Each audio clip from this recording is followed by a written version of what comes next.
Bien, pues empezamos el bloque 4, que va a ser el mundo de los microorganismos y sus aplicaciones y la biotecnología.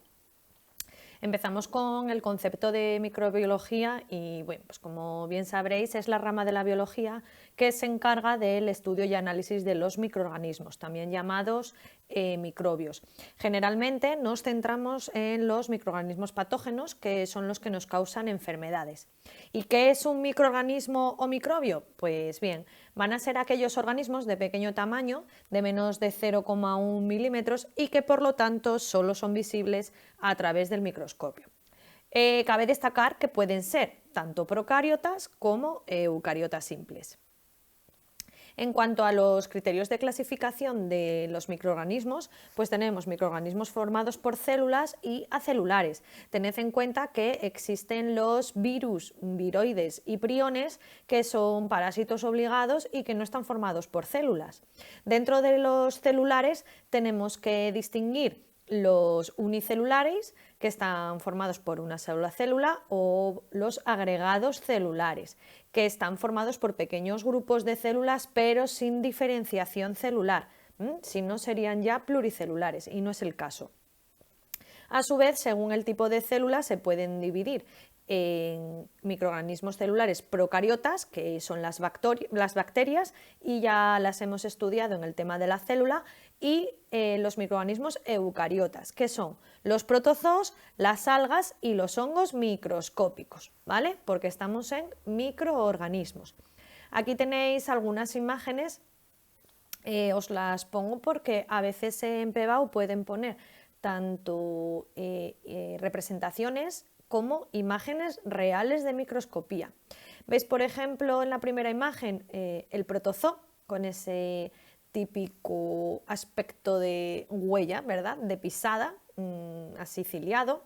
Tenemos el penicillium, el hongo de donde se obtuvo la penicilina, que es muy famoso. Algas unicelulares como Volvox, que tiene este aspecto de bolitas, ¿verdad? Bacterias genéricas, en este caso bacilos con 3 flagelos, virus, que este sí que lo hemos aprendido bien con la pandemia, ¿verdad? El aspecto que tienen. Este en concreto pues es muy parecido al virus de la gripe o de la COVID. Virus bacteriófago, que también os lo representé en la pizarra una vez en clase, ¿verdad? Que son estos virus parásitos de bacterias, que parecen así un poco como aliens, ¿verdad? Como arañitas. Luego tenemos viroides, que como veis ya al ser partículas no formados por células, o los priones, que son proteínas, en este caso el viroide pues material genético y poco más, y el prión es una proteína con capacidad infectiva. Entonces, como veis, las imágenes pues no son tan detalladas como las otras, ¿vale? Estamos hablando de que estamos viendo aquí moléculas, no células. Están entre nosotros. Ay, ay, ay, ay. Pasamos con la primera clasificación, con la primera parte, que van a ser los microorganismos eucariotas, con organización eucariota. Empezamos con el reino de los protoctistas, con las algas. Las algas son eucariotas y pueden ser unicelulares o pluricelulares talofíticas, que forman talos, ¿vale? Algo así como una sucesión de una célula detrás de otra formando un tallo, ¿vale? De ahí viene la palabra. Viven en el agua y son organismos fotosintéticos. Los hay con distintos pigmentos, no sé si os acordaréis de primero de la ESO, las algas rojas, las pardas, las verdes, según tengan un pigmento u otro. Forman una parte muy importante del plancton, concretamente del fitoplancton, y las más importantes las tenéis aquí, las diatomeas, que son unicelulares, pueden vivir en agua dulce salada y tienen un caparazón de sílice que pues toma estas formas tan bonitas, ¿verdad?, geométricas, que se ven al microscopio electrónico y son súper chulas de ver. Y luego tenemos algas unicelulares flageladas, como puede ser Euglena, que la tenéis aquí en la imagen, es muy, muy típica. Vive en aguas dulces estancadas y, bueno, hay alguna especie marina, pero sobre todo en agua dulce. Pasamos a los protozoos, que son el otro organismo del reino protoctista, algas y protozoos. Su forma y tamaño son variables, son unicelulares sin pared celular y eucariotas aerobios. Viven en aguas dulces o saladas, normalmente en aguas dulces, se enquistan cuando se deseca el medio y también puede haber protozoos parásitos de animales o vegetales y organismos simbiontes. Se suelen reproducir por bipartición simple, aunque algunos tienen otras modalidades de reproducción y como procesos de reproducción sexual. Los más importantes y los que normalmente ponen son estos dos. Los paramecios, que ya os lo he dicho que son ciliados y no suelen ser patógenos, con forma como de huella, ¿verdad?, de pisada. Las amebas, que son muy importantes porque emiten pseudópodos para desplazarse y para englobar partículas alimenticias, algo así como la fagocitosis, ¿no?, que ya hemos visto en otros cursos. Ejemplo, pues Entamoeba histólica, que provoca la disentería humana, por nombrar alguna que nos afecta al humano en concreto causando enfermedades. Y luego tenemos las vorticelas, que tienen estas imágenes tan chulas, ¿verdad? Son unicelulares ciliados de agua dulce eutrofizada, es decir, las aguas eutrofizadas son un tipo de contaminación por exceso de nutrientes que crean una película en la superficie y bueno, pues no impiden la luz del sol, las algas no pueden hacer la fotosíntesis, bueno, acaba con putrefacción y empobrecimiento del medio. Así que son, digamos, indicadores, las vorticelas de agua contaminada. Se fijan al sustrato y tienen un pedúnculo contráctil, como podéis ver aquí en la imagen, aquí con el pedúnculo estirado y aquí contraído. Son muy curiosas las vorticelas. Pasamos al reino fungi, a los hongos. Están formados por una o más células eucariotas, no realizan la fotosíntesis, son heterótrofos. De hecho, la mayoría de hongos son saprófitos, viven sobre materia orgánica muerta. Seguro que los habéis visto pues, sobre ramas o troncos caídos o incluso animales muertos. Son aerobios o anaerobios fermentativos y tienen una pared celular, pero no es de celulosa, no confundir con la pared de la célula vegetal. Es una pared de quitina. También los hay parásitos, seguro que os suenan los hongos de los pies, ¿verdad? Pues también los hay parásitos. Los más importantes son las levaduras y los mohos. Dentro de las levaduras, pues bueno, destacó Saccharomyces cerevisiae, que es la levadura de la cerveza y lo utilizamos en la industria alimenticia. Su cuerpo vegetativo es de una única célula, que lo tenéis aquí a la izquierda. Y luego dentro de los mohos, pues muy importante el penicillium, que ya lo hemos visto antes porque se obtiene la penicilina de él, y el Rhizopus. El cuerpo vegetativo de estos mohos pues es un micelio de hifas tabicadas. Las hifas os recuerdo que son estos filamentos que forman el cuerpo del hongo. Pues tienen tabiques, están tabicadas. Y vamos a centrarnos en el reino protoctista de las bacterias, que ya las hemos empezado a ver, ¿verdad? Características estructurales, pues bueno, recordemos que hay dos tipos, las arqueobacterias, que se consideran fósiles vivientes, ¿verdad? Acordaros de arqueo antiguo, que viven en hábitats muy especiales, con unas condiciones pues semejantes a las que había cuando se formó la Tierra, bueno, cuando se formó, en los principios de la historia de la Tierra. Por ejemplo, en aguas termales, con temperaturas muy altas, en fumarolas, en medios muy salados, que son halófilos. Entonces son bacterias pues muy extremas, que viven en ambientes muy extremos. Las más típicas son las eubacterias o bacterias auténticas, que son en las que nos centraremos. No sé si os acordáis de la clasificación según el tamaño y la forma. Bueno, el tamaño de las bacterias es unas 10 veces menor que el de las células eucariotas, entre 0,5 y 5 micras, y según las formas, según su forma, pues tenemos los cocos con forma esférica, la unión de varios son los streptococos y esta agrupación estafilococos. Luego tenemos los bacilos con forma así alargada, que siempre digo yo, tienen forma de croqueta, pues bueno, de forma alargadita. Pueden formar diplobacilos o streptobacilos, así unidos unos detrás de otro. Y luego dentro de los espirilos pues tenemos las espiroquetas con forma así como de muelle y los vibriones con forma de copa. Tengo que decir que a veces es frecuente en bacterias el pleomorfismo, que es una misma especie que adopta distintos tipos morfológicos. En cuanto a los componentes de la bacteria, pues vamos a dar un repasillo, pero bueno, os recuerdo que tiene su membrana celular, una pared celular bacteriana y algunas tienen sobre ella una cápsula. La cápsula os recuerdo que sobre todo les ofrece resistencia a antibióticos, ¿vale? Resistencia para defenderse. Tiene un solo cromosoma, es un ADN circular, doble desnudo. Puede tener pili, tiene plásmidos también, que son fragmentos de material genético sueltos en su citoplasma, tiene sus propios ribosomas, os recuerdo que son ribosomas pequeños, son de tipo procariota, 70S, 50 más 30, y pueden tener uno o varios flagelos, como podéis ver. Vale, os recuerdo también que se me ha olvidado de decir que la pared bacteriana está formada por peptidoglicán y la cápsula pues está formada por glúcidos y ya os digo que no la tienen todas, la suelen tener las bacterias patógenas. También recordaros que la membrana plasmática es sin colesterol.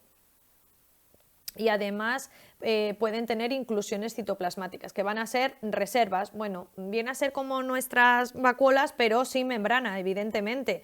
No tienen orgánulos membranosos, están ahí sueltas. Pueden ser, por ejemplo, de almidón, de azufre, de sales minerales, etc. ¿Características funcionales de las bacterias? Pues bueno, su nutrición es muy variada. Yo siempre digo que hay bacterias de todo tipo porque viven en todos los ambientes, terrestres y acuáticos, y pues tienen nutrición de todo tipo. Las hay autótrofas fotosintéticas, quimiosintéticas y de nutrición heterótrofa. Dentro de las heterótrofas pues las hay de tipo saprófito, sobre materia orgánica muerta, comensales que no se alimentan de otros seres vivos sin causarles ningún perjuicio ni beneficio, parásitos causando enfermedades, o simbiontes cuando ambos organismos van a recibir beneficio. Por otra parte, independientemente de la nutrición, estas bacterias pueden ser aerobias, que necesiten oxígeno, anaerobias estrictas, que el oxígeno es venenoso para ellas, o facultativas, que no necesitan oxígeno, pero bueno, pueden vivir en ambiente con oxígeno. En cuanto a la función de relación de las bacterias, pues bueno, responden a estímulos, como todos los seres vivos, a estímulos ambientales, por ejemplo, negativos, que pueden provocar que las bacterias formen endosporas. Son unas estructuras así como enquistadas que hacen que la bacteria esté protegida del medio que lo rodea y se queda como en un estado latente.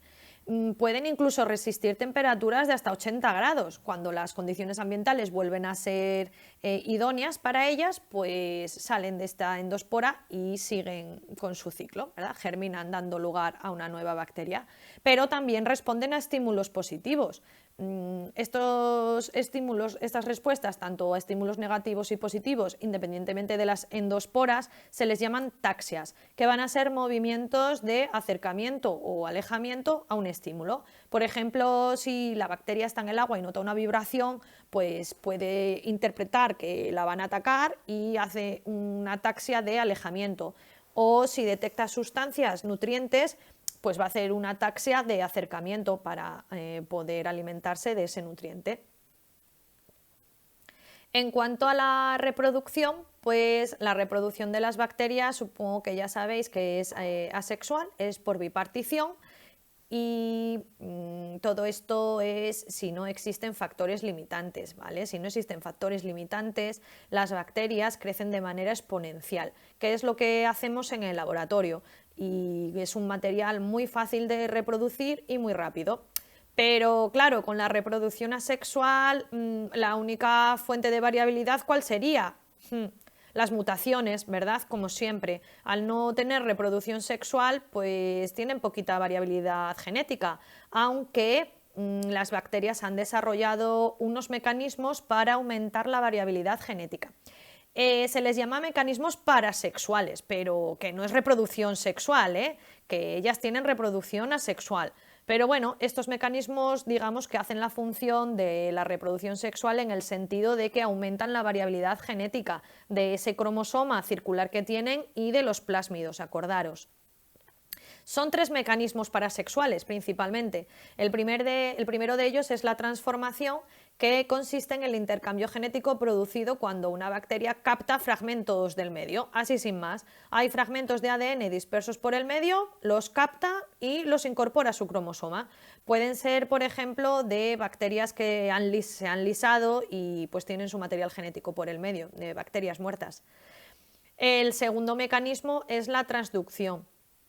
En este caso, un fragmento de ADN bacteriano pasa a otra por un virus bacteriófago. Lo vamos a ver más adelante, pero bueno, os lo expliqué en clase una vez así a modo de introducción. Aquí tenemos un virus bacteriófago en moradito que se ancla a la bacteria y le inserta su material genético para que la bacteria pues crea que es suyo y se ponga a sintetizar partes de estos virus bacteriófagos y se generan nuevos virus que rompen la célula e infectan a otra.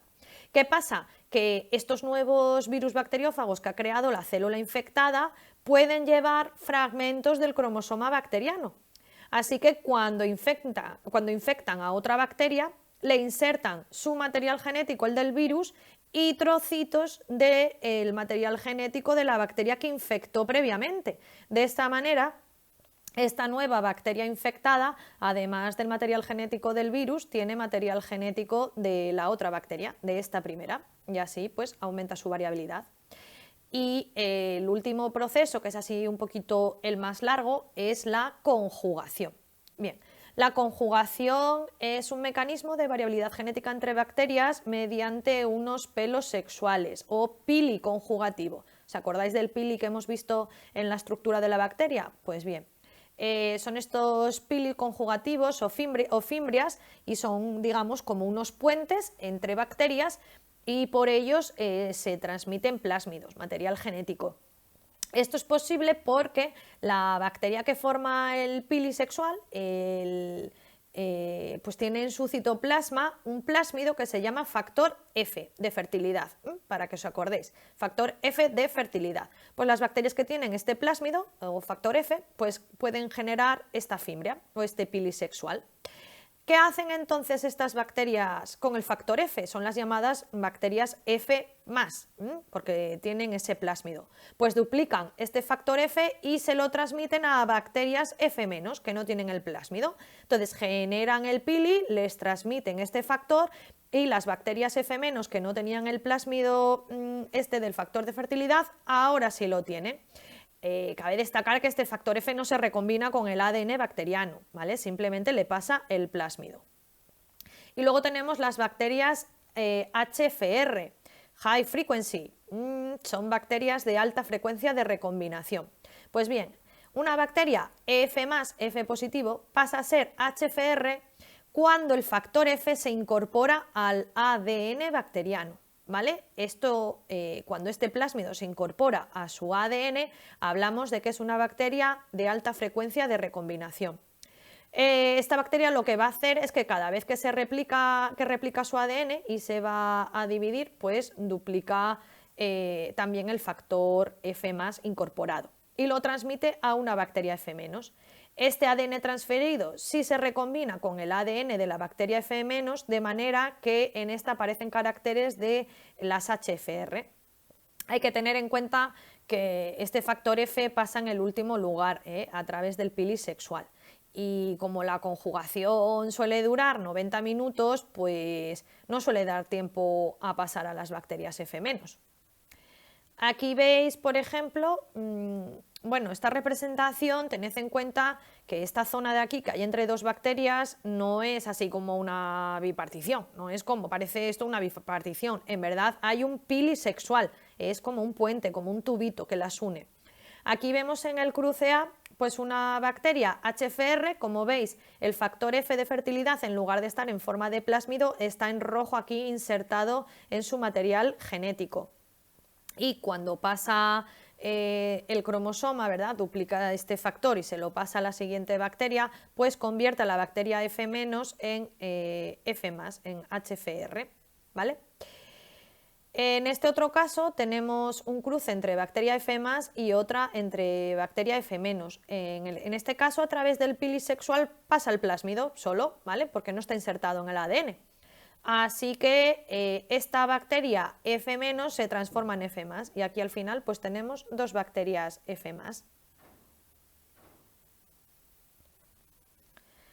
Dejamos ya las bacterias y vamos a pasar a los virus. Bueno, los virus, hay un montón de ellos, son muy diferentes entre sí, pero tienen algunas características comunes. La primera de ellas es que los virus son microorganismos patógenos obligados, es decir, causan enfermedades a otras células u organismos y no pueden reproducirse ni vivir, entre comillas, sin este otro organismo al cual provoca una enfermedad.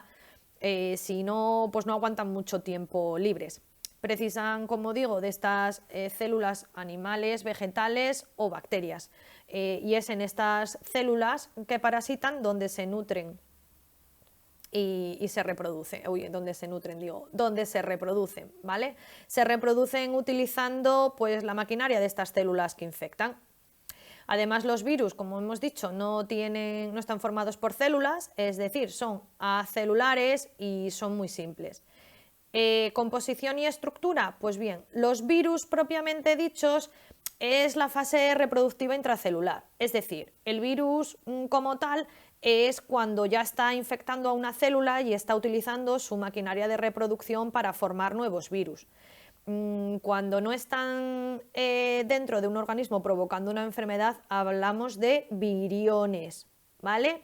Entonces, un virión es la fase extracelular y metabólicamente inerte del virus. Se puede observar al microscopio. Y cuando este virión infecta a una célula, pues se pasa a llamar virus. ¿Por qué pronuncio tanto virión? Porque os dije al principio que teníamos los virus, viroides y priones. Entonces, no confundir viriones con viroides, que os suele pasar. Dentro de los virus, como digo, cuando están infectando, virus, y cuando están en medio extracelular, virión. Bien, ¿y qué tiene de estructura estos viriones cuando no están infectando a la célula, que los podemos ver al microscopio? Pues tienen un ácido nucleico que puede ser ADN o ARN, ¿vale? No los dos a la vez, y a su vez pueden ser monocatenarios o bicatenarios. Luego tienen por fuera una cápside o envoltura proteica de proteínas que van a formar lo que se llama, están formados por lo que se llama capsómeros. Los capsómeros son los monómeros de esta cápside, ¿vale? Son proteínas, subunidades idénticas y son las que van a formar esta envoltura. Y luego tienen por fuera una envoltura lipoproteica muy similar a la membrana plasmática, que lo utilizan sobre todo pues, para infectar a la célula, que sí que tiene membrana plasmática. En cuanto a su estructura, pues hay como 4 tipos de partículas virales extracelulares según la forma de su cápside. Tenemos virus icosaédricos que tienen un aspecto casi esférico, es un icosaedro regular y suelen tener ARN monocatenario como material genético. La mayoría son virus animales que infectan a células animales, como puede ser, por ejemplo, el resfriado, que aquí lo tenéis en la imagen. Luego hay virus que tienen envoltura, son también icosaédricos, pero tienen la envoltura esta lipoproteica que os comentaba, similar a la membrana plasmática, y suelen tener unas glucoproteínas hacia el exterior, ¿verdad?, que le dan como aspecto de antenitas, y el ejemplo típico pues es los retrovirus, ¿vale? Retrovirus como el VIH, que provoca la enfermedad del SIDA. Luego tenemos virus helicoidales que tienen esta forma de varillas, como veis en la imagen. El material genético suele ser de nuevo ARN monocatenario y está rodeado por una hélice proteica. El ejemplo típico, pues el VMT o virus de mosaico del tabaco, que provoca en las hojas pues como una podredumbre así de color oscura en forma de mosaico. Y luego tenemos virus complejos que ya constan de una cabeza icosaédrica con el ácido nucleico, que suele ser ADN bicatenario, una cola helicoidal hueca, un collar, una cola, unas espículas, unas fibras de anclaje. ¿No suena esto a algo? Sí, son los virus bacteriófagos, esos que tenían forma de arañita. Y un ejemplo de ellos es el bacteriófago T4, que es muy estudiado. Como veis a microscopio electrónico, lo que es la placa basal, las espículas y las fibras no se ven tanto. Aquí veis digamos, la cabeza, ¿verdad? Y esta cola helicoidal hueca. No sé si veis por aquí ya algo un poquito las espículas. Entonces, si veis esta especie de chupa chups, pues son bacteriófagos, son virus bacteriófagos. Ejemplos de virus, pues de estos que hemos nombrado hay algunos muy importantes. Por ejemplo, el virus del mosaico del tabaco. Bueno, os voy a poner un montón de ejemplos de virus porque ya os digo que os pueden poner alguno. Entonces siempre está bien saber cositas de ellos para poder brillar un poquito más en la respuesta y destacar.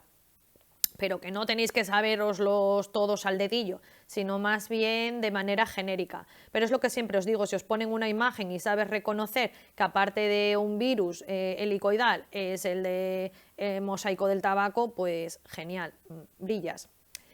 Aquí tenéis este primero que hemos nombrado ya, afecta a la planta del tabaco pudriendo ciertas zonas de la hoja, como os comenté, y forma estas manchas típicas que se disponen en mosaico. Y aquí tenéis una representación de cómo está formado, una molécula de ARN con la información genética y una cápsida que la envuelve. Son proteínas, unas 2000 proteínas, en total unos 150 aminoácidos, y su aspecto es una barrita cilíndrica, ¿vale? Con una estructura espiral. Luego tenemos el virus del SIDA, aquí lo tenéis, ha caído un montón en Pebao, esta imagen, o bueno, más sencillita, pero tenéis que saber reconocerlo.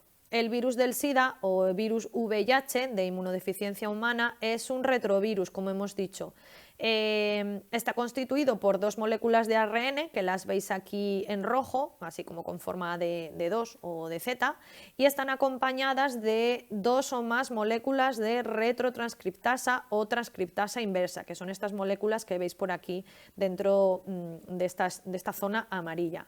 ¿Qué van a hacer las retrotranscriptasas? Pues como su nombre indica, van a hacer la retrotranscripción. Lo que hacen es convertir el ARN de este virus en ADN.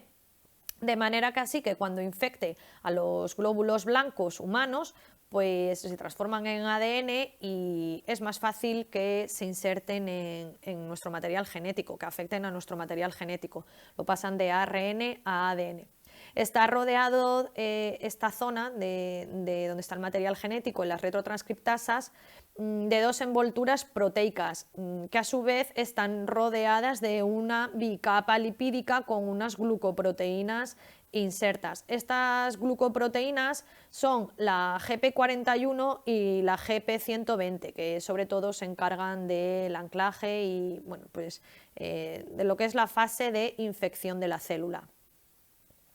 ¿Cómo es el ciclo de vida del VIH? Porque cuando han preguntado que qué es esto, te han preguntado también el ciclo de vida. Pues bien, cuando este virus entra en el organismo, estas glucoproteínas externas que os acabo de nombrar, estas de aquí, la GP41 y la GP120, por glucoproteína, obvio, se unen a las moléculas CD4 de los linfocitos T cooperadores, ¿vale? También pueden infectar a macrófagos. Los linfocitos T y los macrófagos y todo esto lo veremos en el siguiente tema de inmunología, después de biotecnología, pero bueno, seguro que algo suena ya. Bueno, pues estas glucoproteínas se unen a estas moléculas que están fuera de los linfocitos T y entran en el interior del linfocito. Para ello tienen que fusionarse con la membrana celular, que es lo que estáis viendo aquí en la imagen. ¿Ves el VIH? Estas glucoproteínas se unen a las moléculas del linfocito, se fusionan la membrana, que para eso tiene la bicapa lipídica este virus, y una vez dentro liberan su ARN. Aquí veis las dos moléculas de ARN y estas pelotillas azules son las retrotranscriptasas. ¿Qué es lo que hacen? Pues pasan el ARN a moléculas de ADN. Y este ADN, que ya es ADN viral, ¿vale?, complementario al ARN que entró, pues entra por los poros nucleares al núcleo de la célula y, como veis, se inserta en el cromosoma de la célula hospedadora, en este caso de los linfocitos T, a veces de macrófagos también, pero bueno, se inserta en el núcleo de nuestros linfocitos T. En esta etapa, pues el virus es muy sensible a los inhibidores de dicha enzima y es ahí pues, donde se hacen los estudios para atacar a este virus. A continuación, ¿qué hace mi linfocito? Bueno, pues el linfocito T empieza a replicarse de manera normal y el problema es que está replicando material genético del virus, del VIH, de tal manera que se sintetizan todas las partes del VIH, del virus, y esta zona del virus pues sale como por gemación, ¿verdad? Así como por evaginación de la membrana plasmática y ya se ha rodeado de nuevo de membrana y ya tengo nuevo virus que va a infectar a otros linfocitos o a otras células. Normalmente en este proceso el linfocito T es destruido, por eso pues en una etapa muy, digamos, virulenta de esta enfermedad, donde muchos linfocitos T son destruidos, pues baja la inmunidad del individuo que tiene el virus, del individuo infectado, y suele tener complicaciones ya no solo por la enfermedad en sí, sino por enfermedades oportunistas que entran en el organismo y como la inmunidad pues está comprometida, pues suelen morir estas personas que tienen SIDA de enfermedades secundarias. Normalmente puede ser, por ejemplo, una neumonía que se complica.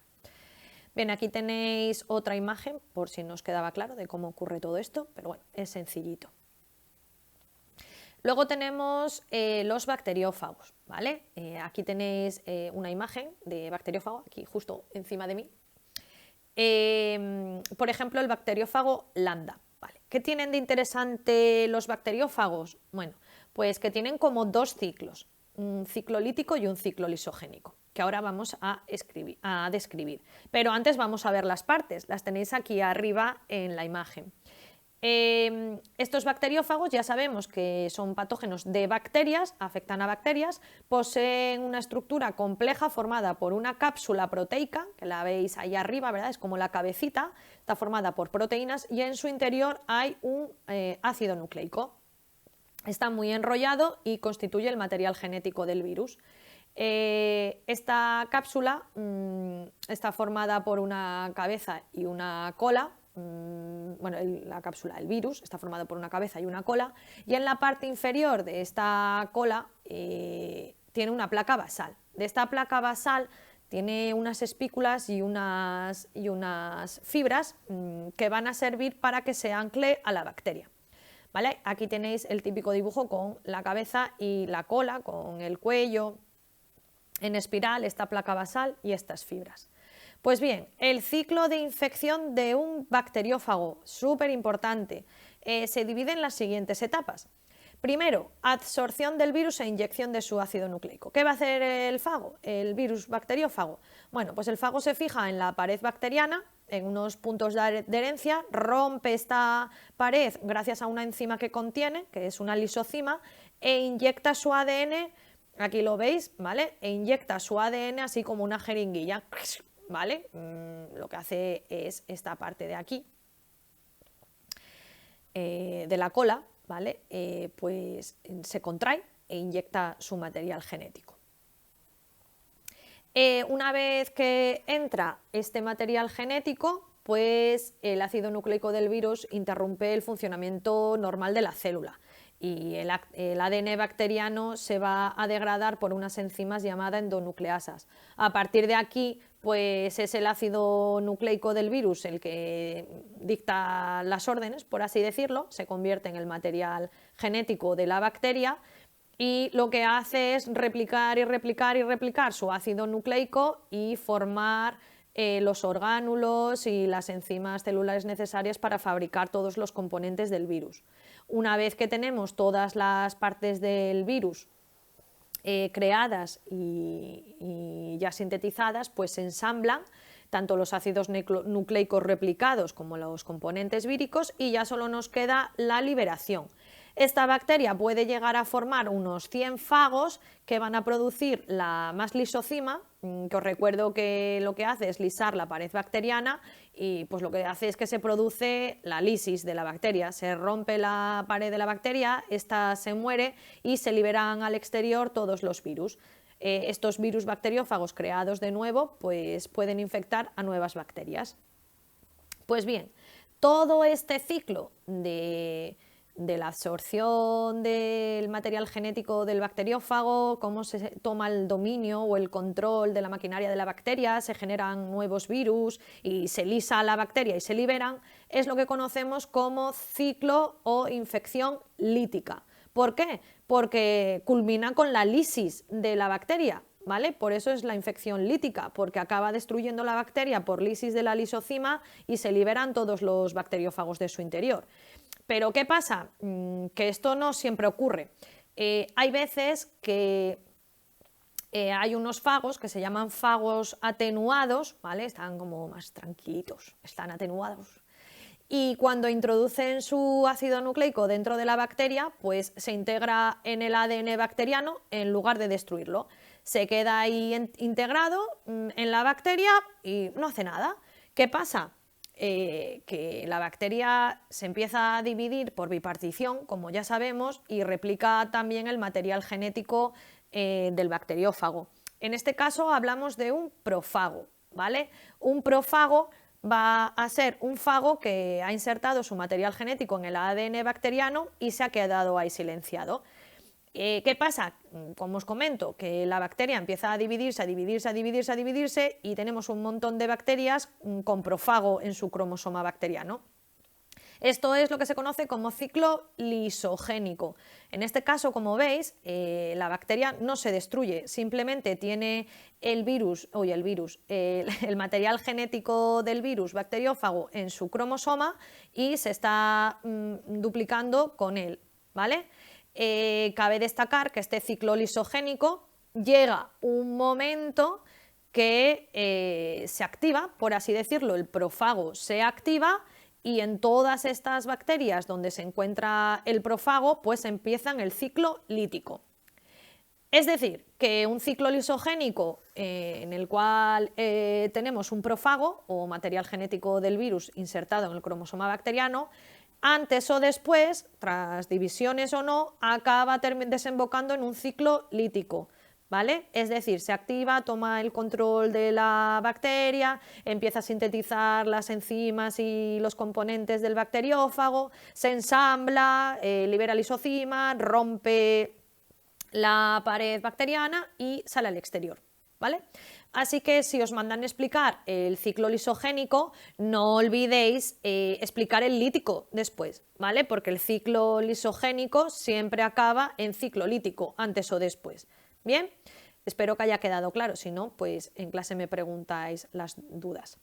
Y pasamos ahora a partículas infectivas subvirales, ¿vale? Además de los virus, hay otros patógenos acelulares que en un principio se identificaron como virus, pero bueno, después vieron que tenían otras características particulares. Son los viroides y priones. Recordad no confundir viroide con virión. El virión como ese virus que está extracelular, que no está infectando. Bien. Los viroides, pues son los agentes patógenos más pequeños, simplemente son ARN monocatenario y circular. Ya está, una molécula de material genético, no tiene nada alrededor, ni cápside, ni membrana, nada que lo proteja. Su forma extracelular es este ARN, como digo, desnudo y adopta una estructura secundaria que lo hace parecer bicatenario. No sé si os acordáis del ARN transferente, ¿no? Pues algo así. Tiene como zonas de complementariedad. Su ARN no funciona como ARN mensajero ni tiene información para traducirlo a enzimas que participen en la replicación. Por tanto, los viroides dependen totalmente de la célula hospedadora para su replicación. Por ellos mismos no pueden replicarse ni nada. Son los causantes de importantes enfermedades en plantas, sobre todo, ¿vale? Por ejemplo, la exocortis de los cítricos, lo veis aquí, que aparece en escamas y grietas verticales en la corteza, manchas amarillas en los brotes tiernos y enanismo. O el cadán en el coco, que lo que produce es una escarificación de los cocos, así como unas cicatrices o grietas, y las hojas con manchas amarillas que acaban cayéndose y provocando la muerte del cocotero. Bueno, y aquí tenéis pues un ejemplo del el cadán del coco, pues este ARN es así, ¿vale? Como veis es pequeñito, tiene estas bases nitrogenadas y como veis adopta esta estructura así plegada que puede parecer ARN bicatenario, pero es ARN monocatenario, ¿vale? Pues esto es un viroide. Nos quedan los priones. Son parecidos, pero no son ARN, son proteínas. Son proteínas infecciosas. Así que son una forma de una proteína normal, ¿vale? Pero modificada. Digamos que la proteína normal lleva a cabo su función y la modificada se convierte en un prión que tiene capacidad infectiva. Están formadas únicamente por la forma modificada de la proteína normal y más concretamente de la membrana celular de la neurona. Los priones se multiplican, porque ya veremos qué enfermedad provoca. Los priones se multiplican transformando proteínas normales en proteínas infectivas, así que son proteínas modificadas con capacidad infectiva que transforman a proteínas normales en priones. Ambos tipos de proteínas tienen la misma secuencia de aminoácidos y solo se diferencian en la forma tridimensional, para que veáis hasta qué punto es importante el plegamiento de las proteínas, que ya estudiamos en el tema de proteínas. Es la misma proteína, la estructura primaria es la misma, pero se pliegan de manera distinta y una lleva a cabo su función de manera normal y la otra es un prión con capacidad infectiva. Las enfermedades causadas por priones suelen ser mortales y como están en las neuronas, pues son lo que se conoce como encefalopatías espongiformes. ¿Y por qué espongiformes? Bueno, encefalopatía porque es una enfermedad que afecta al encéfalo, ¿vale? Al sistema nervioso central. Y espongiforme es porque los cerebros que tienen priones de este tipo pues adquieren como un aspecto esponjoso. Las más importantes son la tembladera ovina, ¿vale? Que es una enfermedad en las ovejas que les causa espasmos, ya os recuerdo que ataca al sistema nervioso central, y la encefalopatía espongiforme bovina o enfermedad de las vacas locas. Esta enfermedad surgió cuando se le dio al ganado, a las vacas, se les dieron piensos que estaban producidos con ovejas que tenían la tembladera. Entonces, pues cuando morían las ovejas hacían pienso con ellos, se lo daban a las vacas y las vacas cogieron la enfermedad. ¡Hala! Ya tenemos vacas locas. ¿Qué pasó? Pues que estas vacas locas, que también tenían, bueno, morían muy rápido y fue un caos cuando ocurrió todo esto, pues se lo dieron de alimentación antes de darse cuenta de todo el percal que estaba ocurriendo, pues llegó a la alimentación humana y pasó a los humanos con lo que se conoció la enfermedad de Creutzfeldt-Jakob. Así que la enfermedad, este prión que llegó al ser humano, pues fue a través de las vacas que se alimentaron con piensos hechos con ovejas que tenían la tembladera, que tenían este prión. Así, pues mirad la cadena. Bien, en cuanto a la enfermedad de las vacas locas, que es esto que os he comentado, o encefalopatía espongiforme bovina, pues es una enfermedad causada por priones que se pueden transmitir a los humanos por el consumo de estos animales infectados, sobre todo cuando se come el tejido nervioso. Es una enfermedad degenerativa del sistema nervioso central, aparecen síntomas en adultos y acaban con la muerte del animal. Lo que os comentaba aquí, pues que fue por alimentar con piensos hechos con ovejas con tembladera. Los primeros casos de animales enfermos se declararon en Reino Unido en 1986 y en el 96 se detectó en el humano una nueva enfermedad que era una variante de esta enfermedad del Creutzfeldt-Jakob que se relacionó con la epidemia de la enfermedad de las vacas locas en el 96. Yo estaba en el instituto, por eso me acuerdo un poco de esto y pues bueno, fue muy sonado porque era una enfermedad neuronal y bueno, pues imaginaros toda la controversia que hubo porque fue todo a través de la industria alimenticia y de estos piensos hechos con ovejas con tembladera. Los síntomas pues eran falta de control en el sistema locomotor, temblores, falta de coordinación. En humanos además causaba depresión y demencia.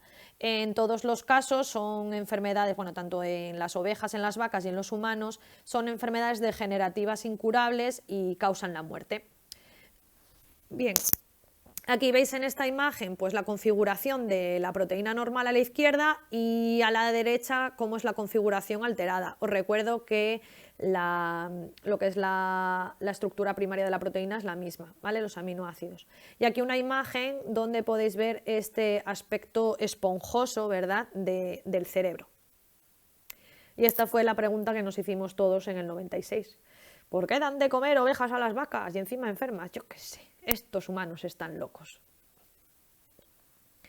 Bien, vamos a pasar a los métodos de estudio de los microorganismos. Pues el estudio de los microorganismos tiene dos objetivos principales: el aislamiento de un microorganismo en concreto para su estudio, ¿vale?, o el cultivo para poder identificarlo o utilizarlo en beneficio del hombre. Para cultivar microorganismos lo que se necesita son medios de cultivo. Seguro que os suenan las típicas placas de Petri con el medio de cultivo dentro. Va a ser una solución nutritiva que permite el crecimiento de los microorganismos y pueden contener distintos macronutrientes según las necesidades del microorganismo que queramos cultivar. Tienen que tener una fuente de carbono, nitrógeno, fósforo y azufre. Si el microorganismo es aerobio, pues tiene que tener oxígeno, y también tiene micronutrientes como hierro, vitaminas, factores de crecimiento que se van a necesitar en cantidades mínimas. Todo esto, evidentemente, con agua. Se le suele añadir algún gelificante o algo así para texturizarlo y se coloca en las placas de Petri. Estos medios líquidos se hacen en matraces normalmente, al fuego se calientan y luego en placas Petri con el agar-agar, que procede de alga, que es el gelificante, pues queda una sustancia gelatinosa que luego se endurece. Una vez preparados estos medios se puede sembrar o inocular el microorganismo. Cada vez que utilizamos, como veis aquí en la imagen, un asa de siembra, que es este alambrito con una forma así circular al final, pues cada vez que se utilizan hay que esterilizarlos cuidadosamente. Se esterilizan en la llama del mechero Bunsen hasta que se ponen al rojo vivo.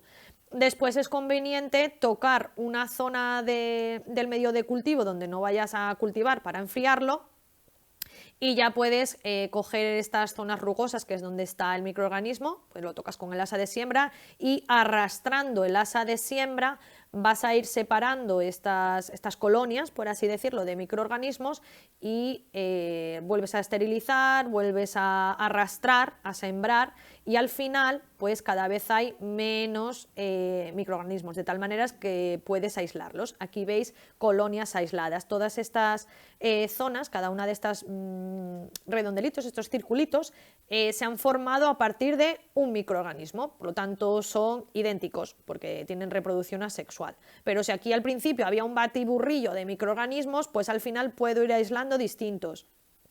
Esterilizo mi asa de siembra y puedo tomar muestra de cada una de estas colonias para poder identificarlo al microorganismo o simplemente pues separarlo del resto, ¿vale?, que había. Aunque se encuentre en el medio todos los nutrientes necesarios, en este medio que acabamos de hacer en el matraz y gelificar con agar-agar, pues el crecimiento microbiano depende de otras condiciones, ¿vale? El pH les influye en el crecimiento, así que tenemos que establecer el pH óptimo para el microorganismo en concreto y tenemos que mantenerlo, aunque normalmente el pH óptimo es el 7, el de casi todos los microorganismos. Tened en cuenta que van a infectar pues animales o plantas como nosotros, ¿vale? La temperatura también va a depender, va a haber microorganismos que tienen una temperatura óptima y que a otras no crecen. La mayoría de las bacterias del suelo y del agua son mesófilas, es decir, temperaturas medias, y oscilan entre 20 y 45 grados. Por eso suele haber unas estufas en el laboratorio donde vas colocando las placas de Petri que necesitan esta temperatura y así mantienes la temperatura constante. Aunque hay algunas, como ya vimos, que son, por ejemplo, las bacterias termófilas, que necesitan una temperatura mayor. También hay que tener en cuenta la presión osmótica, ya que solo las bacterias marinas y las halófitas, que os recuerdo que estaban en medios con alta salinidad, depende de su existencia determinadas condiciones, y se lisan si se les cambia del medio salino a agua destilada, ¿vale? Acordaros de todo el proceso de ósmosis. El oxígeno, pues habrá microorganismos o bacterias aerobias que necesitan el oxígeno, y otros estrictos que no pueden estar en contacto con el oxígeno porque es un tóxico para ellos. El dióxido de carbono pues también va a ser fuente de carbono para algunos organismos, fotoautrófos y quimiotrófos, según de dónde obtengan la energía, pero el carbono, os recuerdo que procede del dióxido de carbono. Además va a cumplir otras funciones como catálisis en heterótrofos. Y la luz, ya que cuando trabajemos con microorganismos fotosintéticos, pues van a necesitar una fuente de luz para obtener energía, y también va a depender la longitud de onda que necesiten. La observación de las bacterias al microscopio a veces es insuficiente para identificar la mayoría de ellas, ya que hay muchas que tienen formas parecidas, hay otras que no, que solo por la forma ya se pueden identificar. Pero bueno, hay que recurrir a otras pruebas indirectas.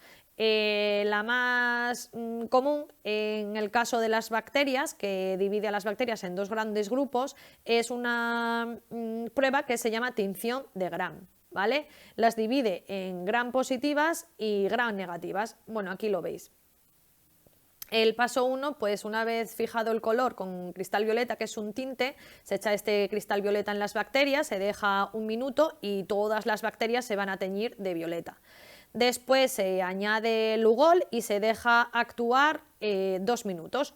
Todas las células siguen siendo de color violeta. En el paso 3 se decoloran con alcohol, ¿vale? Al echar el alcohol, las bacterias gram positivas siguen de color azul-violeta y las gram negativas se decoloran. Así que cuando se le añade la otra tinción, el paso 4, la tinción de contraste, que es un tinte que se llama safranina, que le da un color así como rosa y se deja actuar 2 minutos, pues las bacterias gram positivas aquí arriba que no se decoloraron siguen con el tinte cristal violeta, y las gram negativas que sí se decoloraron con alcohol pues se tiñen con la safranina y se quedan de color rosa. Ahora tras ello pues ya pueden observarse, bueno, sobre todo macroscópicamente cuando están formando colonias sembladas en placa de Petri, y según su forma, color, aspecto o incluso olor pueden facilitar su identificación.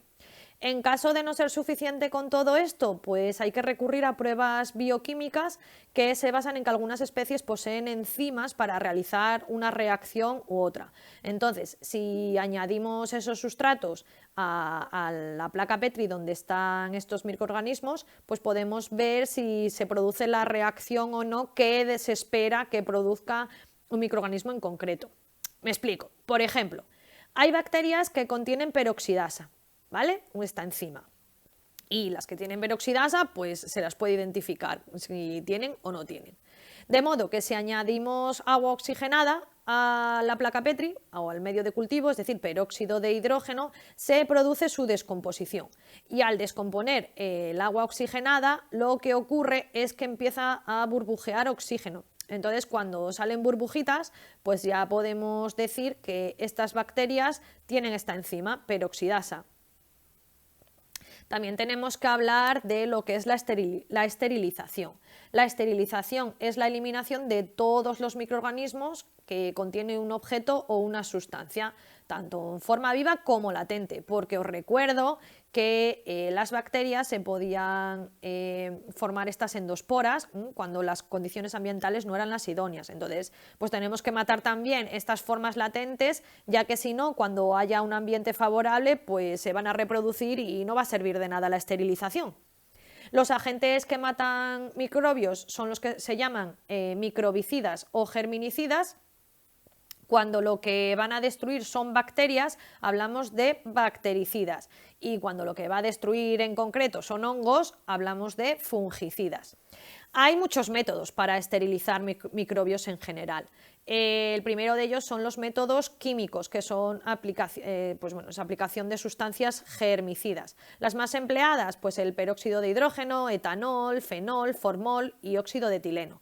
Entre los métodos físicos, pues puede ser el uso de radiación, normalmente ionizantes como rayos X, o no ionizantes como la ultravioleta y las microondas. También tenemos un método físico que es la filtración, que es para esterilizar medios líquidos, pues emplean filtros de un poro súper pequeñito que no pueden ni atravesar los virus. Entonces va a pasar el líquido y esos microorganismos se van a quedar en el filtro. Y luego tenemos tratamientos térmicos, que puede ser con calor húmedo, que es lo que se conoce como autoclave. Es lo que suelen tener, por ejemplo, las personas que tatúan. Y en un autoclave pues pueden esterilizar todo el material. Es como una olla express, ¿vale? Luego también está el agua a presión, bueno, en el autoclave, que el agua a presión hierve por encima de 120 grados, de modo que se genera una atmósfera de vapor. Por eso hablamos de que es un calor húmedo, ¿vale? Es un vapor de agua a 120 grados. A esta temperatura incluso las esporas de bacterias que resisten normalmente la ebullición a 100 grados, pues a 120 sí se destruyan. Como os decía, pues se utiliza para esterilizar instrumental de laboratorio, quirúrgico o en tiendas de tatuajes. Y por último, pues mediante métodos biológicos como pueden ser los antibióticos. El típico ejemplo de antibiótico es la penicilina, que os recuerdo que está generada por el hongo Penicillium. Tiene una toxicidad selectiva. ¿Qué quiere decir esto? Que los antibióticos solo afectan a bacterias. Por eso es tan importante que te las recete tu médico o médica, porque tiene que asegurarse de que tu infección es bacteriana, no vírica. Además, hay que tener en cuenta que tenemos solo un determinado número de antibióticos, ya que no están generados por el ser humano, sino que los encontramos en la naturaleza, y si los utilizamos indiscriminadamente, lo que hacemos es matar a las bacterias que son sensibles a estos antibióticos, que no tienen cápsula para estos antibióticos, y solo quedan las resistentes. Llegará un momento que los antibióticos dejarán de ser efectivos porque solo sobrevivirán y solo quedarán por selección natural pues estas bacterias resistentes. Por eso hay que tener mucho cuidado con los antibióticos. Y una vez que empiezas a tomarlos, hay que acabarlos todo lo que te diga tu médico o médica, ya que puede ser que empieces a tomar un antibiótico, reduzcas el número de bacterias, si te encuentras mejor dices, bueno, pues voy a dejar ya el antibiótico. ¿Qué pasa? Pues que las pocas bacterias que han quedado, que ya no te provocan síntomas tan fuertes, se empiezan a reproducir de nuevo y vuelves a coger la enfermedad. Así que el antibiótico siempre toma toda la dosis, ¿vale? Todos los días que te hayan dicho. Luego también hay que hablar de la pasteurización. Es un método desarrollado por Louis Pasteur, que fue un científico que demostró que los microbios estaban en el medio y que podían contaminar cualquier materia. Lo hizo mediante unos matraces que curvó el cuello y según los ponía rectos o así como tumbados, pues entraban o no microorganismos, se veía un residuo en el cuello de la botella. Pues bien, hay varias modalidades. El proceso tradicional de pasteurización es lo que conocemos como proceso BAT, que hoy en día no se usa mucho y consiste en calentar los elementos a 63 grados durante 30 minutos. Luego se enfrían lentamente y ya está. Y luego tenemos el proceso de alta temperatura y corto tiempo, que es el HTST. Este método es el empleado antes de envasar líquidos, ¿vale? Por ejemplo, la leche, zumos de frutas, cerveza. Lo que haces es poner el alimento a altas temperaturas durante un periodo muy breve, ¿vale? Alta temperatura, corto tiempo, que son 72 grados centígrados durante 15 segundos. Se puede hacer en un tanque o un conducto y luego se circula por unos conductos. Por ejemplo, la leche, que se conserva unos 15 días, y los zumos por su acidez varios meses. Luego tenemos el proceso UHT, o de muy alta temperatura. Lo que se hace, por ejemplo, con la leche es mantener una temperatura muy alta, más alta que en el proceso anterior, puede rondar los 138 grados centígrados durante al menos 2 segundos. Debido a este periodo de exposición tan breve se produce una mínima degradación de alimento, que es así como viene la leche típica en Tetra Brick, ¿vale? La que habitualmente consumimos. Y por último tenemos la uperización o uperización. En este caso se somete el producto, generalmente la leche que estamos poniendo de ejemplo, a una temperatura de entre 140 y 150 grados durante unos pocos segundos, pero se le inyecta vapor, lo que hace que aumenta la temperatura de manera casi instantánea. Bien, pasamos a ver las relaciones que hay entre los microorganismos y los humanos.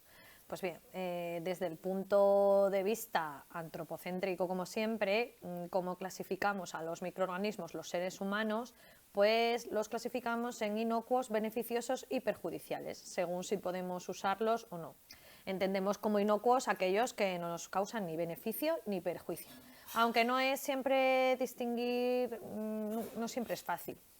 Los estafilococos, por ejemplo, que viven como comensales en la cavidad bucal y la faringe, son inocuos, pero si fallan las barreras defensivas, penetran en nuestro medio y nos producen enfermedades, por ejemplo, las faringitis o las fiebres reumáticas. También tenemos bacterias comensales de la piel, inocuas, están ahí alimentándose y no nos hacen nada. ¿Qué pasa? Que producen tras su metabolismo sustancias malolientes.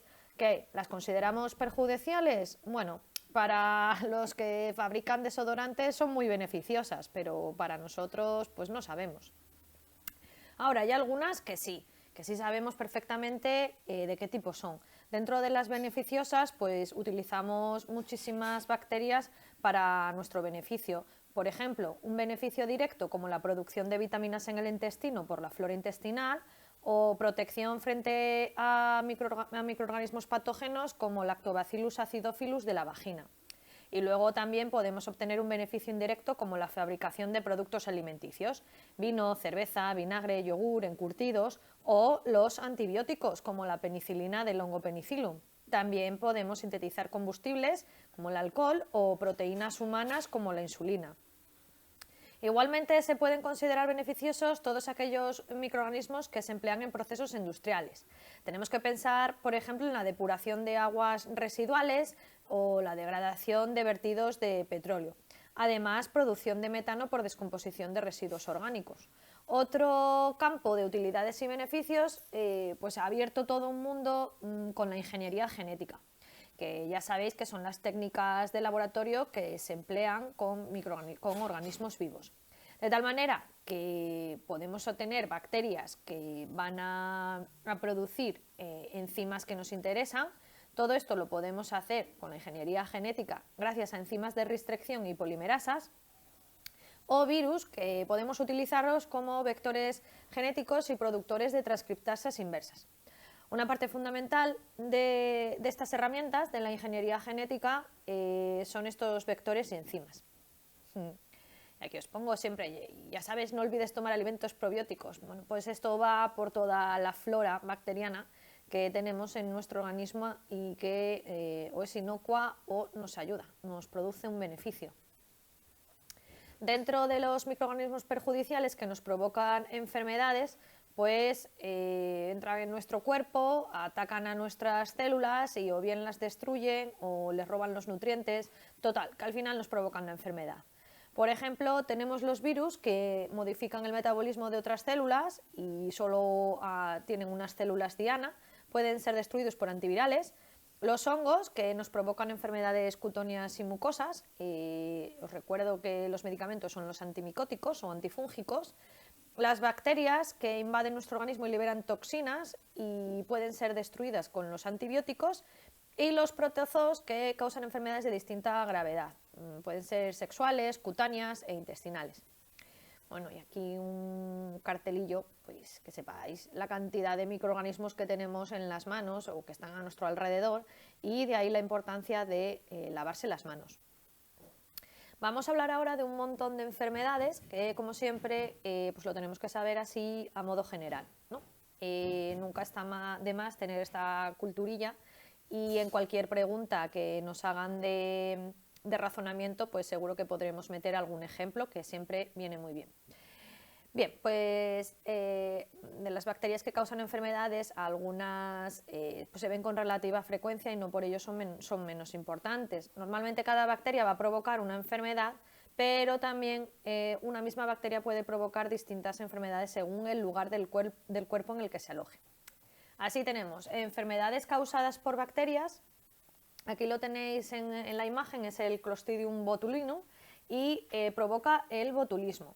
Esta bacteria entra a través de herida abierta, o como más se conoce, el botulismo se contrae por esta bacteria que está en productos mal enlatados o mal conservados. Así que si una lata está bombada o no os veis que se ha roto el vacío, pues es mejor tirarla, porque es probable que tenga esta bacteria, la Clostridium. Los síntomas son una gastroenteritis aguda, dificultad para tragar y hablar, visión doble, parálisis generalizada, y su tratamiento consiste en la administración de toxina botulínica. Luego tenemos el cólera, producida por la bacteria Vibrio chloriae, lo tenéis aquí a la derecha. Es muy habitual en países en vías de desarrollo y se produce porque tienen que tomar agua no potable, agua contaminada. Te da gastroenteritis y acaba deshidratándose la persona. El impétigo, una enfermedad ocasionada por estreptococos o estafilococos como el Staphylococcus aureus. Es muy habitual en niños, lo tenemos en la piel, en las manos.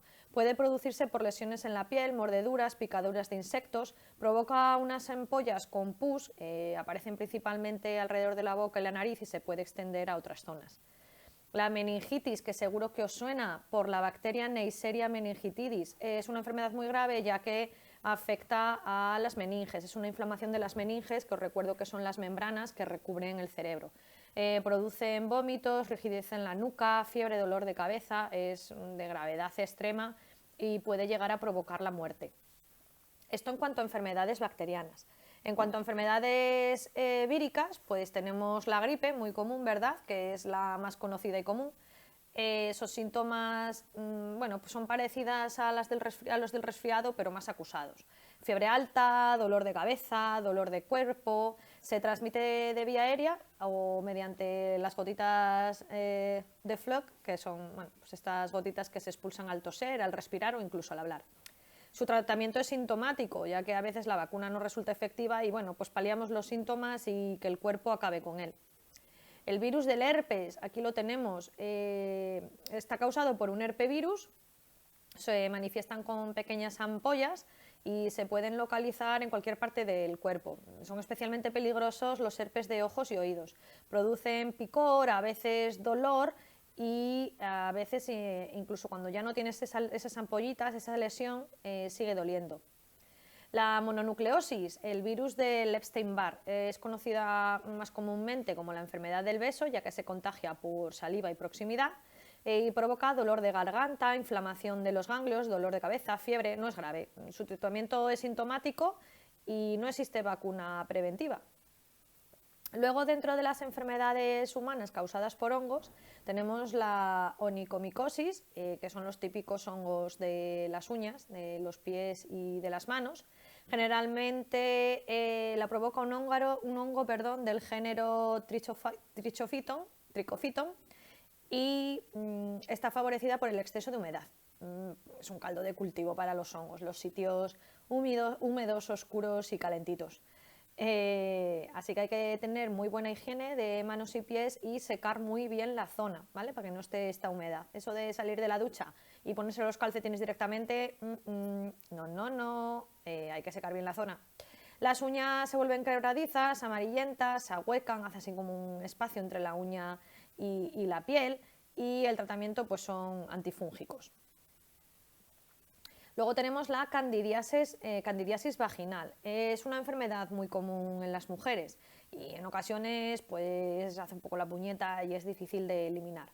Está causada por Candida albicans, aparecen mujeres de todas las edades y suele venir asociada a un descenso de las defensas o a la ingesta de antibióticos o por contacto sexual. El tratamiento suele ser tópico con cremas y a veces hace necesario el tratamiento ingerido cuando es una infección pues ya más importante.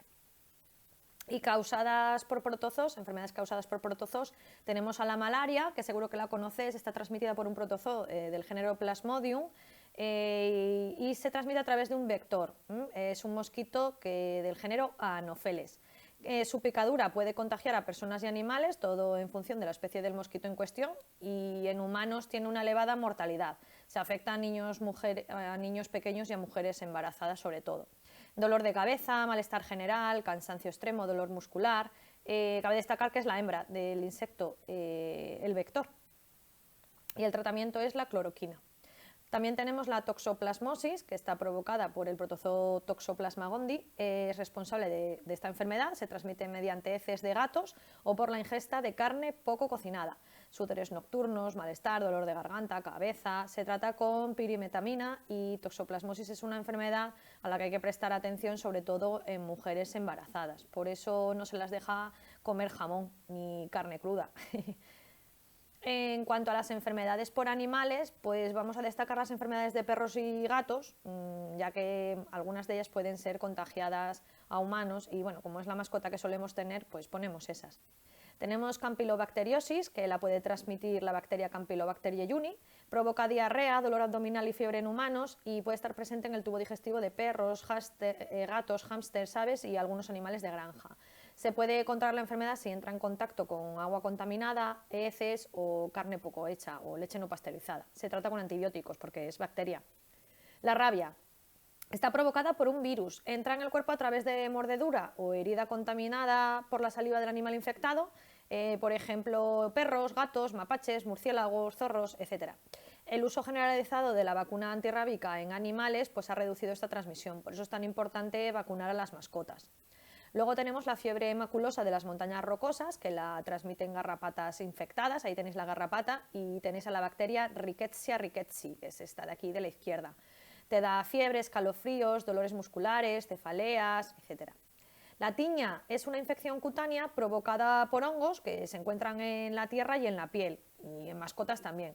Los niños la pueden contraer al tocar animales infectados como perros y gatos, y suele consistir, pues como veis en la imagen, un contorno rojo abultado en la piel, suele afectar al cuero cabelludo y hace así como escamas, y zona inflamada y calvas. Se trata con un antifúngico en forma de champú o crema. La toxoplasmosis, que os sonará, es una enfermedad que ya hemos estudiado y puede transmitirse por la presencia de Toxoplasma gondii presente en las heces de gatos. En cuanto a enfermedades de las plantas, tenemos la botrytis o podredumbre gris, provocada por un hongo, Botrytis cinerea. Aparece con humedad alta por encharcamiento por exceso de agua y afecta, como veis, a las hojas, a los tallos, flores y frutos, los cuales se pudren recubiertos de moho gris. Hay que evitar las heridas ya que penetra por ahí en la planta.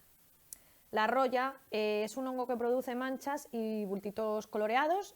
El oidio, que es un hongo cuyo síntoma es un polvillo blanquecino sobre las hojas, o el amarronamiento de las coníferas, que es un hongo del suelo, Phytophthora, que sobre todo afecta a las coníferas, a los cipreses, por ejemplo, cuya principal síntoma es la desecación del follaje, que veis en la imagen, pues como está el ciprés, pues todo sequito. Se torna marrón de dentro hacia afuera y la infección se produce en el sistema de las raíces, favorecida por un exceso de agua, un encharcamiento del terreno. Pasamos a los microorganismos en los ciclos biogeoquímicos. Pues bien, las bacterias y los hongos son microorganismos que junto a los productores permiten la existencia del ciclo de la materia en la biosfera. De hecho, suelen ser los organismos descomponedores que cierran el ciclo de la materia orgánica, que son restos vegetales, cadáveres, excrementos, la convierten en materia inorgánica que ya puede ser utilizada por los productores para generar materia orgánica. Va a permitir que la materia se recicla y que no se disperse en las sucesivas transferencias. Como ejemplos de ciclos biogeoquímicos en los que los microorganismos van a desempeñar unas funciones importantes, vamos a estudiar el ciclo del carbono y del nitrógeno. Bueno, aquí tenéis el ciclo del carbono. Ya sabéis que el dióxido de carbono que está en la atmósfera va a ser tomado por organismos autótrofos, generalmente fotoeutrófos, como son los productores, y mediante la fotosíntesis van a fijar este carbono en moléculas. Esta materia orgánica que generan los productores va a quedar a disposición para los consumidores. Siempre hay que tener en cuenta que mediante respiración pues, el dióxido de carbono va a ser devuelto a la atmósfera y además también en actividades humanas como la industria o el transporte, es decir, mediante procesos de combustión. Los restos orgánicos de esta materia, tanto de productores como de consumidores, es aprovechado por los descomponedores, en cuya respiración van a seguir liberando dióxido de carbono, y parte de estos restos orgánicos van a retirarse temporalmente del ciclo en forma de combustibles fósiles. ¿Qué pasa hoy en día? Pues que estos combustibles fósiles, debido a la actividad humana, se está produciendo una combustión excesiva, liberando de nuevo a la atmósfera dióxido de carbono que de otra forma estaría apartado temporalmente en forma de fósiles. También hay que tener en cuenta que este dióxido de carbono de la atmósfera no solo es aprovechado por productores terrestres, sino también por organismos fotosintéticos de medios acuáticos, como es el fitoplancton, que luego va a pasar a consumidores, y los restos orgánicos también van a formar parte de combustibles fósiles. De esta manera se cierra el ciclo. Bueno, aquí tenéis en el texto pues, todo esto resumido, ¿verdad? Siempre os digo que hagáis vuestro propio resumen. Y bueno, pues destacar el papel de los microorganismos en este ciclo, que son las fermentaciones y las putrefacciones, como métodos de descomposición de materia orgánica que hemos dicho que llevan a cabo los microorganismos. Las putrefacciones se pueden considerar, de hecho, una forma particular de fermentación. Bien, se degradan fundamentalmente los glúcidos de la materia orgánica, como ya hemos visto en el tema de metabolismo, y se da como producto final dióxido de carbono que vuelve a la atmósfera, como ocurre con la fermentación alcohólica de levaduras del género Saccharomyces. Las putrefacciones son descomposiciones de materia orgánica, principalmente de proteínas. Un ejemplo clásico es Clostridium, que se desarrolla tanto en la tierra como en el interior de vertebrados, y los aminoácidos se descarboxilan, es decir, pierden su grupo ácido por la acción de descarboxilasas, produciendo este Clostridium la correspondiente amina y dióxido de carbono que se libera de nuevo a la atmósfera. En el caso del ciclo del nitrógeno, bueno, pues varía un poquito porque no es tan fácil absorber o asimilar el nitrógeno atmosférico. Entonces, pues muchas veces las plantas, los productores, para asimilar este nitrógeno, se ayudan de unas bacterias fijadoras del nitrógeno, suelen estar con leguminosas en simbiosis y les ayudan a fijar este nitrógeno. Luego también va a haber bacterias que, además de fijar este nitrógeno de la atmósfera, hay bacterias fijadoras del nitrógeno del suelo, ¿vale?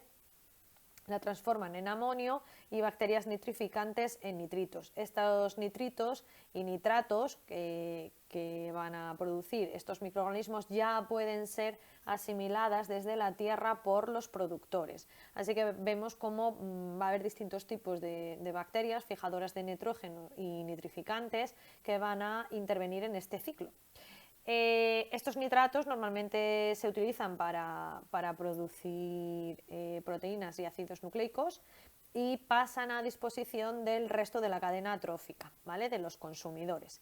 Esta materia muerta, esta materia orgánica de productores y consumidores, pues y como siempre, los descomponedores van a entrar y van a transformar estas moléculas nitradas en amonio. Así que en este caso pues es aún todavía, si cabe, más significativa la función de los microorganismos, ya que tienen que fijar ese nitrógeno atmosférico. En la atmósfera pues el 79% es nitrógeno molecular y solo ciertos microorganismos son capaces de fijarlo. Por ejemplo, las bacterias del género Rhizobium, que son las que se encuentran en simbiosis con guisantes, judías, tréboles, alfalfa, es decir, con leguminosas. Se introducen en el tejido vegetal, donde proliferan y desarrollan unos nódulos que son los que son capaces de fijar el nitrógeno. El resto de plantas pues va a depender del nitrógeno que está en el suelo en forma de nitratos, y cuando cualquier organismo muere, el nitrógeno de los restos orgánicos, que son las proteínas y ácidos nucleicos, como os he comentado, por acción de bacterias y hongos descomponedores, se convierte en amoníaco, en un proceso que se llama amonificación. Otros grupos de bacterias, como nitrosomas, pues van a oxidar los iones amonio y los nitritos, y finalmente las bacterias nitrificantes que ya os he mostrado, por ejemplo, del género Nitrobacter, oxidan los nitritos a nitratos. Estos nitratos son los que ya pueden ser absorbidos por las plantas. Existe otro grupo que son las bacterias desnitrificantes, que en condiciones anaerobias o de inundación pues convierten los nitratos del suelo en nitrógeno molecular y se escapa a la atmósfera. Por eso los agricultores tienen que drenar las tierras y así pues reducir esta desnitrificación, ya que lo que hace pues es empobrecer el suelo en nitratos que se van a la atmósfera y tienen que ponerle pues fertilizantes con nitrógeno. Y por último, pues pasamos ya como a la segunda parte del bloque, que es la biotecnología. Y ya os estuve adelantando en el tema de microorganismos que la biotecnología va a ser pues toda la aplicación tecnológica, conocimientos y técnicos de biología con fines muy diversos. Se usan células y microorganismos de todo tipo y siempre pues con vistas a producir algún beneficio para la especie humana. Algunas técnicas que seguro que os suenan, pues la clonación, la manipulación genética, pero no todo es tan moderno, entre comillas. Llevamos utilizando ingeniería genética o biotecnología pues desde siempre, desde que aprovechamos microorganismos para producción de vino o cerveza, pues eso ya es biotecnología. Tiene una tecnología de X momento de la historia y se utilizan seres vivos como las levaduras. También tenemos las células madre, la proteómica o la famosa ingeniería genética, que es una de las principales ramas de la biotecnología. Por lo tanto, pues la biotecnología no es una ciencia en sí misma, sino una acumulación de conocimientos con interés industrial o humano, y va a comprender pues diversas ramas de ciencia como son la microbiología, la genética, la bioquímica, la química orgánica y otras tantas. Pues bien, la ingeniería genética es una rama moderna de la biotecnología y consiste en manipular el ADN de organismos. Normalmente es coger, digamos, la información genética de un organismo, el ADN de un organismo, e introducirlo en otro. De tal manera que yo voy a utilizar este segundo organismo, el que ha recibido el material genético, como una fábrica para que me genere alguna sustancia de interés. Insisto, normalmente. También es muy habitual utilizar la clonación, que consiste en obtener copias idénticas del gen de interés, y así yo luego puedo emplear las técnicas para manipular el ADN de otros organismos, lo que se conoce como generar organismos modificados genéticamente. La ingeniería genética también se conoce como técnica del ADN recombinante, ya que es el ADN de un organismo que se combina con otro. Suele ser un plásmido bacteriano, el vector, por así decirlo, el que transmite este ADN, ya que hemos visto por procesos de conjugación que es muy fácil su transmisión, y más tarde este ADN recombinante se introduce en el organismo receptor, formando, lo que digo, un organismo transgénico que suele ser una bacteria. También se pueden utilizar levaduras, plantas o animales, pero normalmente bacterias, que como ya vimos, pues son muy fáciles de cultivar con las placas Petri y el medio de cultivo, tiene una tasa de crecimiento exponencial si no hay factores limitantes, entonces pues bueno, es un buen organismo para trabajar en genética con él. Aquí veis cómo se lleva a cabo, pues yo tengo el ADN con el gen de interés, ¿vale? Se retira de una célula, con unas enzimas de restricción se corta el gen deseado. Ya sabéis que las enzimas de restricción pues son unas enzimas que cortan en secuencias palindrómicas del ADN, en secuencias muy concretas, y al cortar con las mismas enzimas en el ADN de interés y en el plásmido que yo quiero que haga de vector, pues me va a crear unos extremos que se llaman cohesivos. Son unos extremos, son iguales en ambos fragmentos de ADN, se vuelven así como un poco pegajosos, y es más fácil insertar el gen de interés en este plásmido. Una vez que yo lo tengo en este plásmido, ya tengo mi gen de interés inserto, pues se introduce en una bacteria que se va a reproducir y va a replicar este plásmido con mi gen de interés. Así que al final pues yo voy a obtener un montón de bacterias con el gen de interés. Por ejemplo, pensad en el gen que sintetiza la insulina humana. Pues yo voy a tener placas y placas Petri con millones de bacterias generando insulina humana. Ejemplos de las técnicas, pues aquí tenéis las enzimas de restricción que ya os he comentado, también llamadas endonucleasas de restricción, y son típicas de diversas especies de bacterias. La función original es destruir los ADN víricos que pueden entrar en las bacterias y realizan cortes en ese ADN extraño. Aquí en ingeniería genética se utiliza, como os decía, para cortar secuencias palindrómicas específicas y generar esos extremos pegajosos, ¿no?, o cohesivos, que va a ayudar a que se una el gen de interés en el plásmido. Los vectores de clonación, que van a ser los medios biológicos que se emplean para introducir material genético en una célula, es decir, cómo voy a introducir el gen de interés en la célula en la que quiero introducirlo, normalmente, como digo, en la bacteria. Ya os digo, se emplean plásmidos, que es el ADN bacteriano independiente del cromosoma, virus bacteriófagos, porque os recuerdo que insertaban su material genético directamente en la bacteria, así que si tenemos un bacteriófago con el ADN de interés, pues lo va a inyectar en la bacteria, al infectarla. Y cósmicos, cósmidos, que generalmente un cósmido es un plásmido al que se le ha añadido un fragmento de un fago.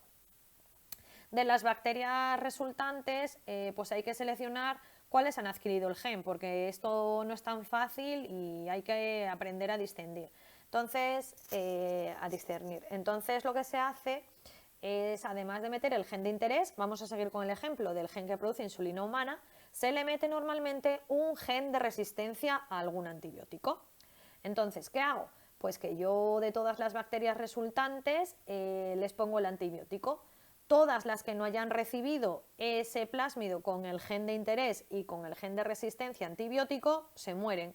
Por lo tanto, solo van a vivir las que han recibido ese gen de interés y de resistencia a antibióticos. Así que es una manera muy sencilla de poder eliminar las que no han adquirido el gen de interés y siguen viviendo las que sí, que ya se seguirán reproduciendo y pues ya tendré mi colonia fabricadora de insulina o de lo que sea. Luego tenemos la PCR. Esta seguro que os suena con toda la COVID, ¿verdad? Pues sí, es la PCR o reacción en cadena de la polimerasa. PCR viene del inglés Polymerase Chain Reaction. Se emplea para conseguir una gran cantidad de copias de ADN a partir de un poquito, ¿vale? Esas muestras que nos tomaban de la mucosa faríngea, pues con eso se hace una PCR del material genético del virus de la COVID, y por muy poquito que haya, pues al hacer una PCR pues ya tendríamos mucho y se podría detectar. Ingredientes claves que se necesita para hacer una PCR, pues la Taq polimerasa, cebadores, ADN molde y nucleótidos, que van a ser las piezas para hacer las copias, ¿no?, los clones de este material genético.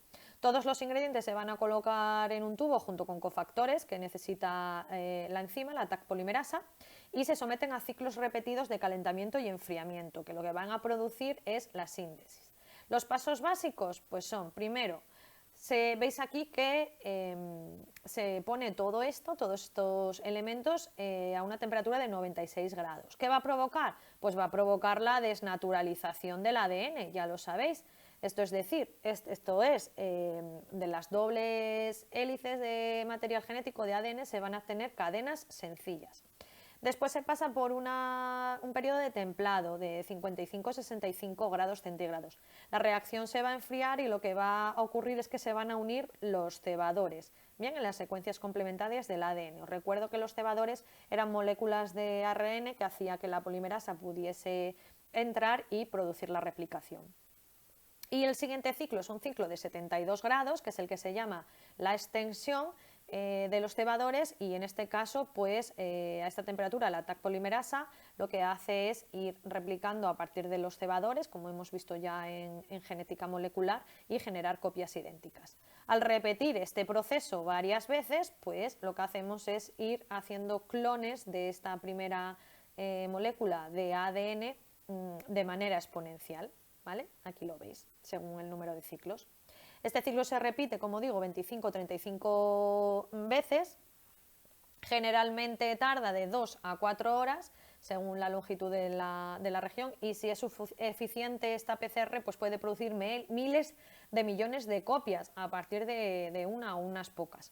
El ADN se puede visualizar por electroforesis en gel, se envía y se secuencia o se digiere con enzimas de restricción y se clona el plásmido, o bueno, pues lo que sea. Se utiliza esta técnica pues, en cualquier laboratorio de investigación y en cualquier laboratorio médico y tiene aplicaciones en medicina forense, en pruebas genéticas y diagnósticas. Por ejemplo, la PCR se utiliza para amplificar genes asociados con trastornos genéticos a partir de ADN fetal para hacer test de paternidad o la policía, en caso de que haya alguna muestra de ADN, para encontrar al malhechor. Bien, importancia de microorganismos en investigación e industria, pues vamos a hablar de productos elaborados por biotecnología. Y bueno, aunque ya hemos hablado en parte, hablando de todos los procesos, ¿no? y de las aplicaciones, pues ya hemos visto que la biotecnología se lleva usando desde siempre. Fabricar el pan o el vino o la cerveza ya es biotecnología. Hacer yogur, leche, la industria energética más actual con el bioalcohol, la industria minera que utiliza bacterias lixiviadoras para transformar un mineral en otro diferente. Y bueno, pues así como ejemplos más de interés, tenemos la terapia génica, que consiste en introducir genes en seres humanos para corregir alguna enfermedad. Lo que pretendemos es esa enfermedad que está provocada por un defecto genético, pues sustituirlo por el gen normal, sano, y así curar la enfermedad. A nivel teórico hay como dos grandes vertientes. La terapia de células germinales, que lo que se hace es introducir el gen en la línea germinal, es decir, en los gametos, y por lo tanto el cigoto ya no va a tener la enfermedad, o terapia en células somáticas, que la introducción del gen va a ser en un grupo más o menos amplio de células, en enfermedades que son localizadas, y esta corrección evidentemente pues no va a heredar la descendencia, ¿vale? Sirve para curar al individuo que recibe la terapia. Obtención de antibióticos, pues por ejemplo, pues la que estamos nombrando continuamente, ¿verdad? La penicilina, que está formada por el hongo Penicillium. Es el uso de medicamentos de origen microbiano, es anterior a la ingeniería genética, y con el paso del tiempo pues se seleccionan artificialmente cepas que tienen una mayor producción de antibióticos como penicilina, ¿vale? El descubrimiento al azar de la penicilina pues fue un avance médico brutal, y bueno, supongo que sabréis ya que fue casualidad.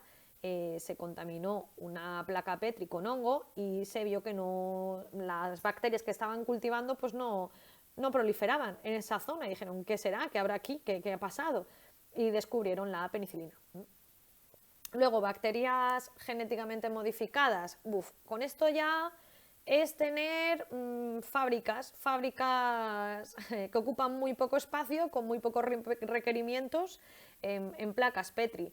Al final consiste en poner un gen de interés en una bacteria y cultivarla y que me produzca esa sustancia de interés. Es la que os estaba contando todo el tiempo, como es el ejemplo de la hormona insulina, pero también hormona de crecimiento, la GH, factores de coagulación para personas que tienen hemofilia, el interferón, que es una sustancia antivírica natural, y también se sabe que tiene propiedades anticancerígenas, así que son fábricas vivientes.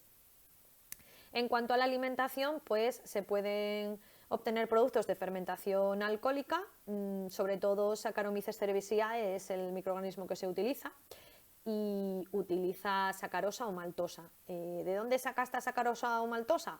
Pues del zumo de la uva, de cebada, de manzana, y así obtenemos el vino, cerveza o sidra, del gluten de la harina para hacer el pan, etc.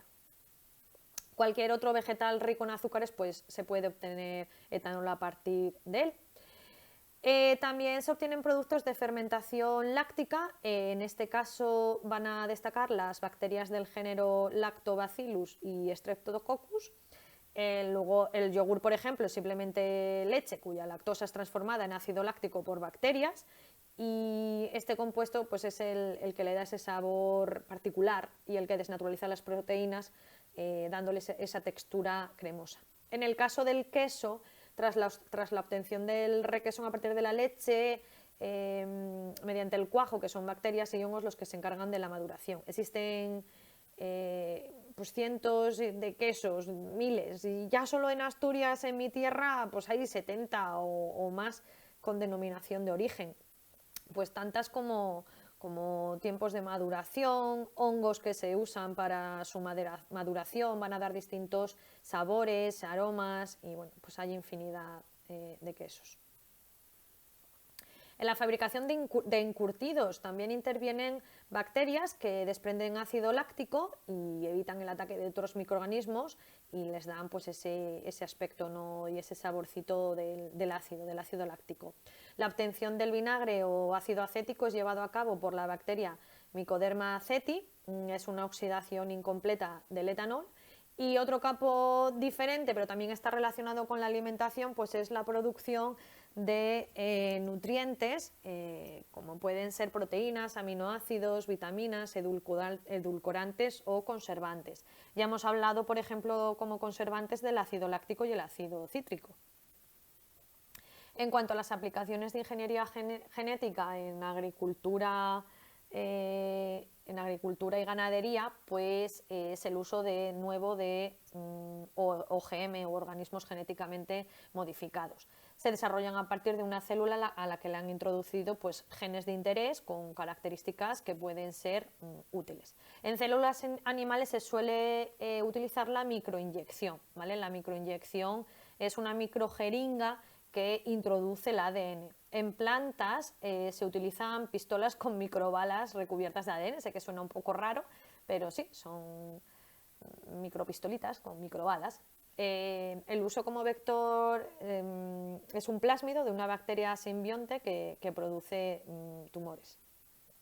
En producción agrícola, pues tenemos un montón de organismos transgénicos, porque muchas veces decimos, yo estoy en contra de los organismos transgénicos. Pues los organismos transgénicos ya están entre nosotros y entre nosotras y nos estamos alimentando de ellos. Por ejemplo, dentro del maíz hay muchas variedades transgénicas que resisten heladas, por ejemplo, debido a un gen de un pez resistente al frío, o variedades de trigo más nutritivas, tomate que madura más lentamente, maíz que crece más rápido. En cuanto a producción animal, que ya os he comentado que es mediante microinyección de genes en el cigoto, pues tenemos peces que crecen más rápido en piscifactorías por hormona del crecimiento, o salmones que resisten mejor las temperaturas bajas.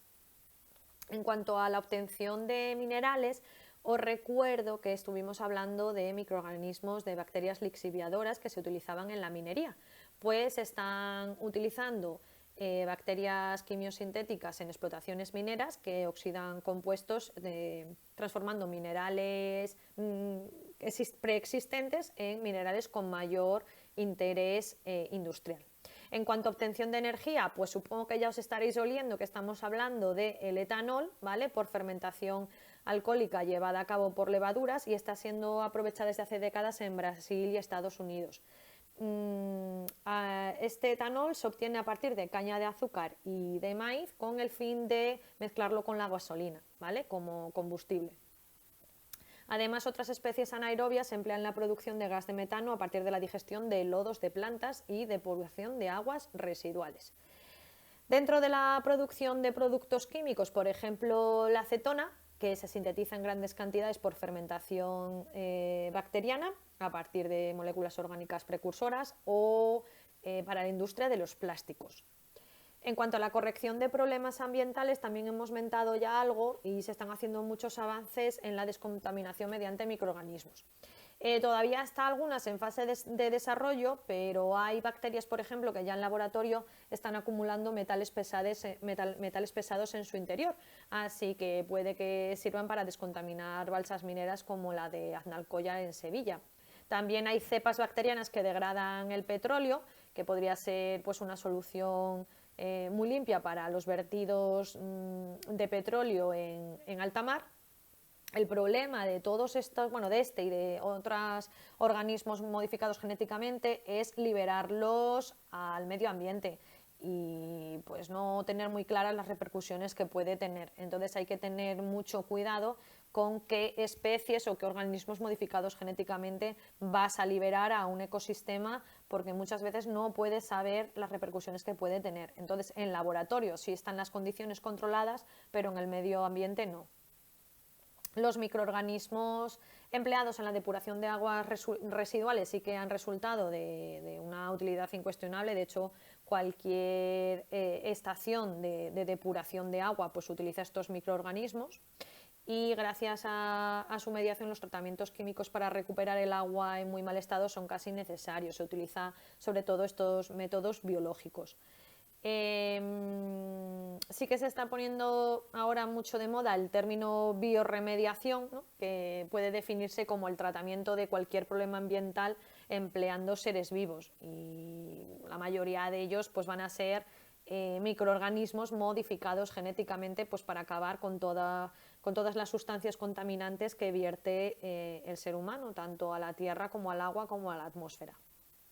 Y aquí os pongo pues esta imagen tan bonita, ¿no? Porque siempre que pensamos en microorganismos pensamos en enfermedades, y no, pues como veis muchos de ellos son aprovechables, y con la ingeniería genética y los organismos modificados genéticamente pues se abre todo un abanico de posibilidades.